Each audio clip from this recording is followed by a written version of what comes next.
किसी के भले के लिए बोला गया झूठ झूठ नहीं किंतु सत्य जैसा होता है। एक किसान की फसल अतिवृष्टि के कारण बर्बाद हो जाती है। उस किसान के छोटे छोटे 2 बच्चे थे। उसके घर पर एक अन्न का दाना भी नहीं बचा था। गांव में ऐसा कोई नहीं था कि जो किसान की सहायता कर पाए। किसान अपने छोटे छोटे बच्चों के बारे में सोचकर बहुत परेशान हो जाता है। उसे समझ में नहीं आ रहा था कि मैं क्या करूं। जब किसान को कोई उपाय नहीं सूझा तब वो एक रात जमींदार के बाड़े में जाकर उसकी एक गाय चुरा कर ले आता है। जब सुबह होती है तब वो किसान गाय का दूध दूहकर अपने बच्चों को भरपेट दूध पिलाता है।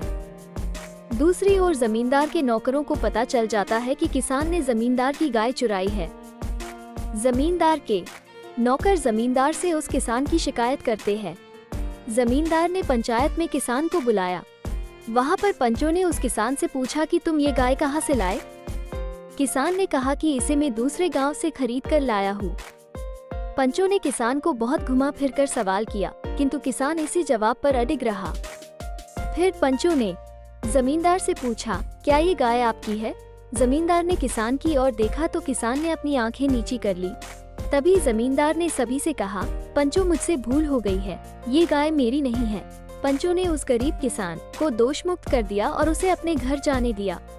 घर पहुंचने पर जमींदार के नौकरों ने जमींदार से झूठ बोलने का कारण पूछा तो जमींदार बोला, मुझे उस किसान की नजरों में उसका दर्द झलकता हुआ दिख रहा था। मैं उसकी मजबूरी समझ गया। यदि मैं सच बोलता तो उसे सजा हो जाती, इसलिए मैंने झूठ बोलकर एक परिवार को संकट समय में से बचा लिया। इतने में ही किसान जमींदार की गाय लेकर उसके घर पर पहुंचता है। किसान जमींदार के पैरों में गिरकर माफी मांगने लगता है। किसान कहता है कि मुझसे बहुत बड़ी गलती हो गई, आप मुझे कृपया माफ कर दीजिए। जमींदार ने उस किसान को गले से लगाकर माफ कर दिया और उसकी हो सके उतनी आर्थिक सहायता भी की। किसी के भले के लिए बोला गया झूठ झूठ नहीं किंतु सत्य जैसा होता है। किसी संकटग्रस्त की सहायता के लिए यदि हम झूठ बोलते हैं तो हमें उसका पाप नहीं बल्कि पुण्य ही मिलता है।